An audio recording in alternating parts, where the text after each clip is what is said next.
格闘キャストへようこそ。シンです。この動画ではパッチー・ミックス選手にインタビューしました。パッチー・ミックスはベラトルバンタム級ワールドグランプリ優勝者であり、堀口恭司、元谷祐希、マゴメドフ、セルジオ・ペレス、ラフィオン・スタルツなど多くのトップファイターを破ってきた世界トップクラスのファイターです。今回のインタビューでは幼少期から格闘技を始めるまでのストーリー、次戦への意気込みと対戦相手佐藤将光選手の印象、現王者ダニ・サバテロとの因縁、ライゼンバンタム級トップ選手たちの評価、秋元強真戦を振り返りながら秋元強真 vs クレブル小池をどう予想しているのか、朝倉海選手の KO 勝利についての感想と次戦誰と見たいのか、チームメイトであるマネル・ケープ vs 堀口について、さらにケープはワンやパントージャに勝てるのか、このような幅広いテーマについて語ってもらいました。なかなか見ることができないパッチー・ミックスの素顔や他のメディアであんま聞けない格闘技トークになっています。この動画は前編です。後編は概要欄にリンクを貼ってあるので、ぜひ前編を見てから後編もチェックしてください。そしてインタビューに入る前に最後に一つだけお知らせがあります。パッチー・ミックス選手は次戦に向けてスポンサーを募集しています。今回のインタビューを聞いてパッチー選手を少しでもサポートしたいと思っていましたら、詳細をご覧いただける URL を概要に貼るので、ぜひチェックしてみてください。それではパッチー・ミックス選手とのインタビューをお楽しみください。パッチー・ミックス、it's good to talk to you. How are you? I'm good. Thank you for making the time. I appreciate it. Anytime, man. I'm doing well. It's like 9 a.m. over there in Vegas, I believe. I guess you're like a morning person? Yeah, I'm morning, man. I wake up at 5 a.m., 6 a.m. every day. So me and my coach, we already got a workout in today. We just ran and hit the sauna for a little while. So yeah, definitely a morning person. I hear it's a lot more productive. Like for me, like I sleep at like 2 or 3. So I'm like the total opposite. I like stay up late and I wake up late. I go to sleep early on the opposite end of that. I go to sleep at like 8 p.m. every night. You know, I'm trying 9 p.m. I'm trying to be out cold. Wake up every day 5. Right. Are you pretty like regimented with your sleep? Like, do you like make sure you don't touch your phone like an hour before you sleep? All that kind of stuff? I haven't been in the past, but recently I have. I'm trying to focus more on my sleep, my recovery, just trying to maximize all my training days as best as I can. What's your usual training schedule like? How many training sessions do you get in a day? I'm sure it varies, of course, but like what's like the average? Probably 2 sessions a day and then maybe a recovery session too. Whether it be sauna, hot tub, cold plunge, seeing a doctor, you know, them acupuncture, anything they do on me. So massage therapy, whatever I get done. I try to do at least 2 sessions and a recovery session or like a cardio session. Right. And 6 days a week, 1 day off? 6 days a week, probably.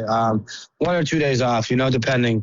I like to go Sunday, Monday, Tuesday, take Wednesday, which is today, like it's not my day off. I'll run a few miles in the morning, then I'll sauna. Then at nighttime, I'll hit some pads with my boxing coach. Then maybe we'll go on a bike ride or something like that. But it's always just like active rest. Focus a lot on my craft. I have a lot of craft already. I know how to fight. Just about getting my body in the best shape possible.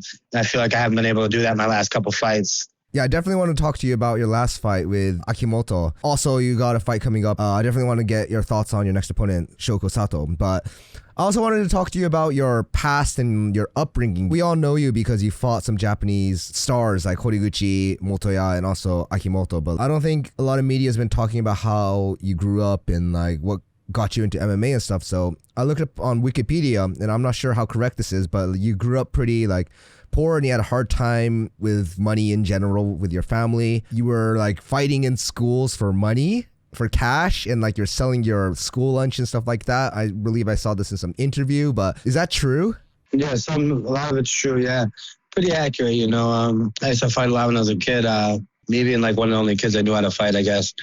I'd like just would fight a lot. I'd do stuff for, you know, small amounts of money when I needed money, you know, or whatever, however I could. So not just that, you know, playing sports, betting that we'd win in sports, you know, all sorts of stuff, you know. But I was a kid then. But I knew how to fight, you know. I knew how to fight because I trained and I wrestled at a young age. And I used it to my advantage when I was younger. But, yeah, we didn't have a lot growing up. Like, we were, like, in a small town of a lot of people that were different than us. They had both their parents and such. And my mom moved us to a good neighborhood. But we grew up differently, you know, with food stamps, government assistance, shit like that. And it's a little different growing up around all the other kids, you know, that, you know, are different than you. So I grew up like that, and I think it molded me to be a good wrestler and also just be a good fighter, you know, be resilient through, like, tough times. Tough times are pretty easy for me, you know. So, like, that's why I like being in the position I'm in as well. Right. It's pretty crazy if you think about it because, I mean, obviously right now you fight professionally, but as a kid, you're already kind of like fighting. Not professionally, but you're still fighting for a living in a way. What a way to grow up. I fight better than some of these professionals right now. Right. So needless to say, it was a pretty tough time for you, but I guess that was like your motivation or a big part of your motivation to work hard. Yes, sir. So is that how you got into wrestling? Yeah, that's how I got into wrestling. I guess, just kind of wrestling just came hand in hand. I got into wrestling at a young age, like 7th, 8th grade. I was kind of a late starter. I didn't start as a young kid or nothing, but yeah, I started wrestling and then I think just because I like that one-on-one combat. Right. Did you do any sports besides wrestling? Like any team sports? I played football and shit, but I didn't like it. Why didn't you like it, may I ask? I don't like team sports. I like combative sports too, like fuck football. I'm not trying to run into someone. I'm trying to run into someone in a steel cage. Or on the street. All right. Did you have a lot of like street fights growing up? Mm-hmm. Yeah. I fought a lot just in general. We grew up in this weird neighborhood. It seems like every friend I've ever had, you know, they always had to get picked up by their grandparents or something. Oh, you know? Always beating up everybody, you know? I don't know why. Just, I had a problem with it, but yeah, definitely. I got into a lot of street fights growing up. I just like fighting, you know, I like combatives, so. Not combatives like an army combatives or shit like that. I'm talking about like one-on-one combatives like fighting, whether it be grappling, wrestling, boxing, kickboxing. I just like the art of it. I've liked it since I was a real young kid. Been watching fights since like Pride days. 2005, I must have been in like the 7th or 8th grade. Right. So you were watching Pride way back in that day. Yeah, since I've been in like the 7th or 8th grade Pride. Okay. I started training in the 9th grade, like 14 years old when I started training jiu-jitsu. And like I was trying to hit all the moves I seen. Mm-hmm. All of them. Who was your favorite fighter in Pride back in those days? I like Rampage and Chuck Liddell. Those are my two favorites. You know, back even when they fought each other, Vanderlei Silva was dope. Remember, he used to do that with his hands. Yeah. When I was a kid, I used to try to do that shit with my hands when I was wrestling. Right. Yeah, Rampage, Vanderlei Silva, Chuck Liddell, those types of names are my favorites back in Pride. Right. They had the most prolific knockouts. Miracle Cop had crazy knockouts. Like, damn, dude, I love Pride. But like those are all strikers and you're like mainly known as a grappler, so that's pretty interesting. Yeah, that is, but I'm known as a grappler. I just like fighting. I just like the quickest way. But you know me, if anyone's watched my last couple fights, damn, I love standing up too. I love fighting, you know? Yeah. That's what I got to get back to. I'm best at when I take you down to the ground and finish you. So I got to get back to like doing what I do best. I'm really good at wrestling and jiu-jitsu, so what got me to the dance, you know, I'm still looking for my 20th submission between amateur and pro. I want to get that here. Okay. So I guess you did wrestling and then you kind of got into MMA, but I guess you kind of just made the transition to MMA because you just wanted to, I guess, fight people. Yes, I was around people that were pros and I wanted to turn pro. So like when I started training when I was 14, there's other guys that did it. So I was like, if they could do it, I could do it type thing. So once that happened, it was just great, you know, wanted to make it happen. Right. When you started MMA, because you mentioned you had a hard time financially, I mean, as far as your family goes. So like, was money a big motivation in succeeding in MMA? Yeah, knowing that fighting, you know, could lead to money. Like, there really was not much money involved when I started. Like, when I was 14, I watched my buddy. I think he made like $500 or something. So it wasn't about the money. It was more about like the fame of it. You know, like everyone knew who he was. He was a wrestler from my alma mater. I took after him. My wrestling coach here, he coached me all the way since I've been in high school. So like coming up, he was involved in like the local scene. He was a matchmaker for the local MMA circuits. So like I really wanted to be on there to be like locally famous. I never knew it would grow to this such thing and you could even be like financially sustainable from MMA. And it kind of just happened through the years, you know what I mean? So it's kind of just like one foot after the other and you kind of just found your way to the top. Yeah, with my passion and my love. And I was 11-0 amateur, 10-0 pro, never made really no money from it. And then once I got my break in Bellator, that's when we really started touching any money, you know. That was 11-0, 12-0, 13-0, 13-1, 14-1, 15-1, all the way to 20-1, now to 20-4. So it's like still great to be where I'm at right now, you know, like I'm super proud, you know, like to have those 20 fights that prepared me to be in the big leagues of it. And now once I got to Bellator, once I got to Ryzen, UFC, these promotions, that was the big leagues for me. What was it like to win the Bellator Grand Prix though? Because I believe the prize money was pretty big. I think it was like $1 million, right? So do you feel like that was your breakthrough moment? No, I feel like I'm going to have many breakthrough moments coming here in Ryzen is what I really think. I think my career is just getting started. I think people think I'm over the hill, but this is just the first rough patch that I've ever had in my career. And with me, like, everyone knows me from my wrestling days. Everyone knows me just from my life. Like, you know, I've gone through some extreme dips, but they're going to be extreme highs for it. So, but the $1 Million Grand Prix was super great. Like, it was the first time I was able to win my world title. And I lost that world title against Juan Archuleta. So I think that was more important than the money and all this other bullshit, was just to be able to win the world title. And then I was able to defend it against Sergio, and then defend it again against Magomedov, and never really lost it. So one of my favorite moments was to win it, but even more important, my other favorite moment was to defend it. And then on top of that, my other favorite moment was to defend it again. So, like, you know, I guess that's my third favorite moment, you know. Money is not the thing. It's just about the belt and the goal itself. Right. So it's more of the accomplishments that you are after with your career. Yeah. And I'm thinking about, you know, I'm 3-time Bellator champion. I was 3-time Bellator champion. I relinquished those belts. Took a bit of a pay cut to go and try to, you know, test my luck in the UFC on short notice against a top 5 guy in the world. You know, took way less money to do that just because I needed to. You know, I needed to test myself. And now I end up here back at my weight class, and I'm a world champion then. I just went up 12 pounds up a weight class, you know, on short notice, just to take another hard guy in Nakamoto on. So, like, it's like I feel good to have a full camp here back at bantamweight. You know, this guy just fought for the world title. What better way? He just lost for a split decision for the world title. What better way than Patchy comes in and finishes him and earns himself a shot at that rising world title? Believe me, I know who's got it. I was reigning Bellator champion for years, 3 or 4 years at that. Danny Sabatello couldn't even come close to me. So I'm just trying to get to him. And if I do, it will be very, very short work of him, like very short work. He can't fight me the way he fights everyone else. So that's why I'm very motivated here. I'm very motivated and very dialed in to make weight the correct way, rehydrate properly, have a great training camp, full training camp, no drinking, because in the past I used to drink alcohol, party, kind of get sad, purge myself from all alcohol, any marijuana, anything, come back super, super healthy. Start my day every day at 5 a.m, train like I'm still a world champion because I'm planning to be one. Yeah, man, just stay dialed in. I think, like, this is a perfect opportunity for myself in my career right here to get a shot at a guy that's in Sato. You know, he's later in his career, I think. He's got 57 fights. He's about to be 39 years old, and I'm younger, and I'm looking to show that when the fight night comes, and with much grace and respect, because he's a legend. I'm looking to meet him in there. He's got 24 finishes. I got 15. It's almost 40 finishes. That's a crazy fight. Mm-hmm. It's going to be a crazy co-main event. It's going to be right there downtown Tokyo. Like, what, man? That's nuts. So, yeah, I'm coming in stacked, ready, and oh, boy. I bet you Danny Sabatello will be very, very worried after when August 12th comes. It's interesting that you're going back to bantamweight, and obviously this fight against Sato is a great match. I wanted to ask you, you had one fight at featherweight against Akimoto, but how did featherweight feel for you? It didn't feel right. Didn't really cut no weight. So since I didn't cut no weight, I just didn't really have a fight week. I just kind of looked at it like I needed to get my more mindset into it. But not to take nothing away from Kiyoma, though. Mm-hmm.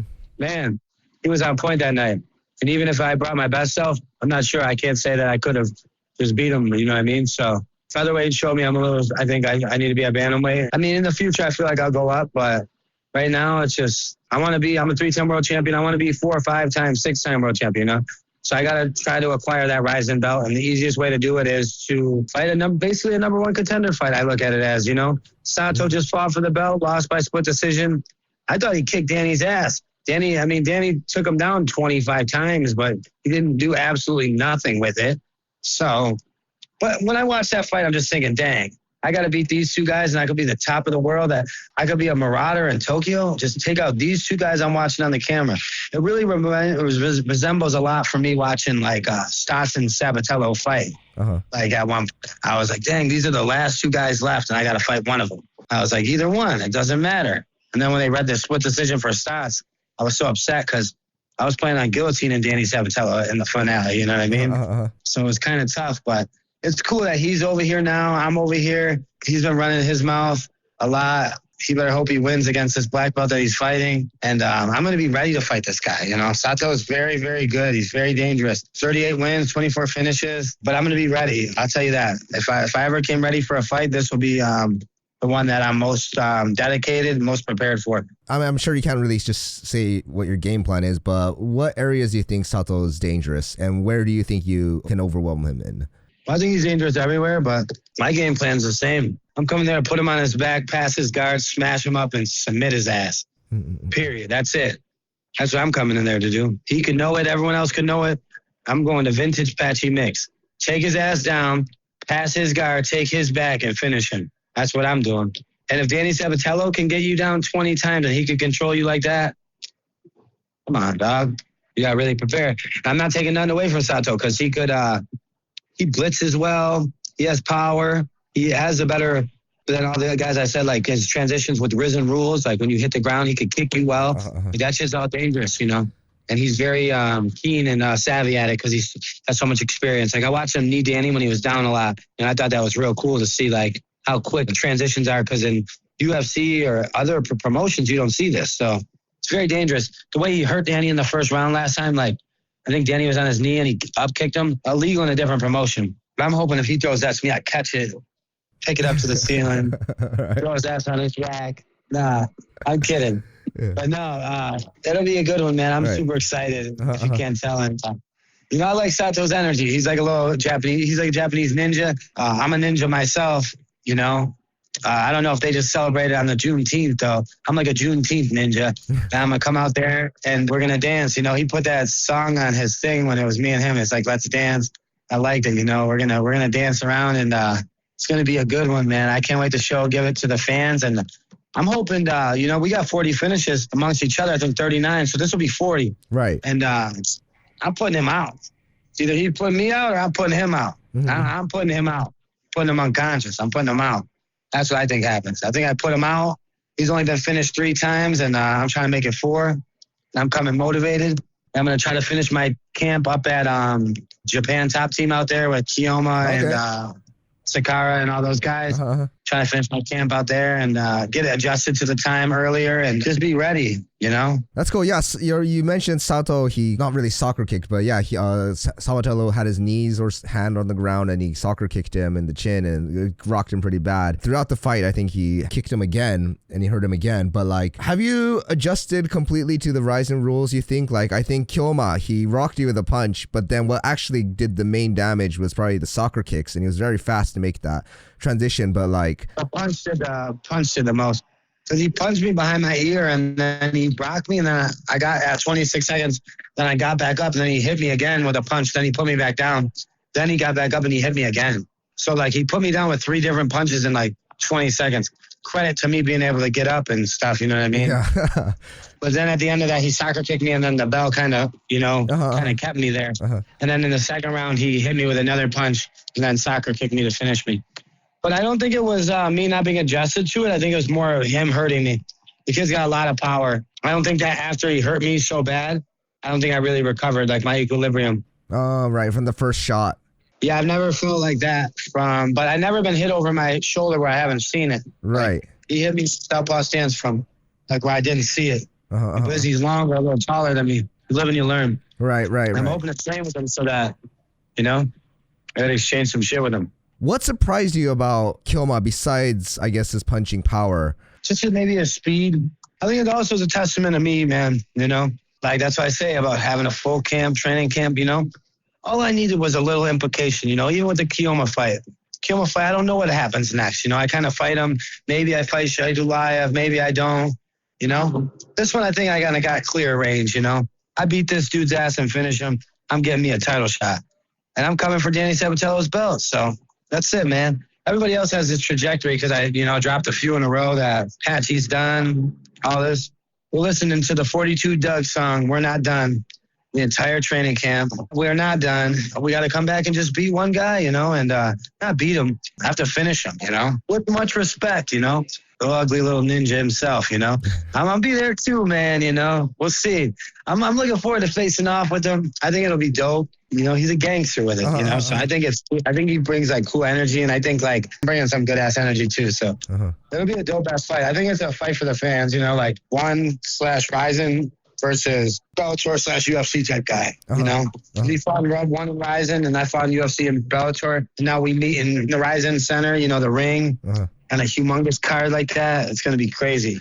Yeah, it's going to be a pretty cool fight, and I think a lot of hard MMA fans are looking forward to see what happens. But it's sure your best performances, or like you built your career at bantamweight, so it makes sense that you can have your best performance here again at bantamweight. And we kind of need someone to like combat Sabatella because he kind of just ran through all the competition. It makes sense too, and it's great because I think you guys have history or something. I don't know. You guys just, I guess you were in the same tournament. Yeah, I got a belt at home with his name on it. You know, he was always the sixth best guy around me, so he still is like the sixth best guy. He thinks he's better than he is, but he's ran through all the competition except me. You know what I mean? So wait till I get there. You know, anything he could do, I could 100% times do it better. I'm looking forward to it. And you definitely need someone to combat that boring style that he does. All he's doing is just laying and praying and shooting in and holding on to guys. Imagine him shooting in. I haven't had a guy shoot underneath me since December 9th of 2022 when Magomedov got put to sleep. who also choked him, you know what I mean? So it's like the way he fights, he wouldn't be able to shoot in on me. So he'd be forced to fight. And like, if you really watch the fight with Sato, like Sato beat his ass. If you really think about it, like he was able to take him down a little bit. But if you actually talk about a fight, who went home that day and was like, damn, I got my ass beat? He did, you know, he barely even punched the guy. That's why it was a split decision, you know. I've never seen a guy get 20 takedowns in a fight and win by split decision. It just has to be one of the most ironic things ever. It's like crazy to me. So, you know, it's cool that we got history together. But at the same token, Sato has history with them. And like I just said, Sato he lost by scrapes to him. Even though he beat his ass, they gave it to the other guy because he was hugging onto him so much. So I'm not going to let him fight him again because Sato sees what I see. He wants that title around his waist. And he ain't taking it. You know what I mean? Because he's got to mess with me first. Damn, am I motivated. I can't wait to come back to Japan. Tokyo is the best place to fight, I swear. Right. All right. Okay. That's cool to hear. Yeah, it is, man. You know, keep myself under control this time.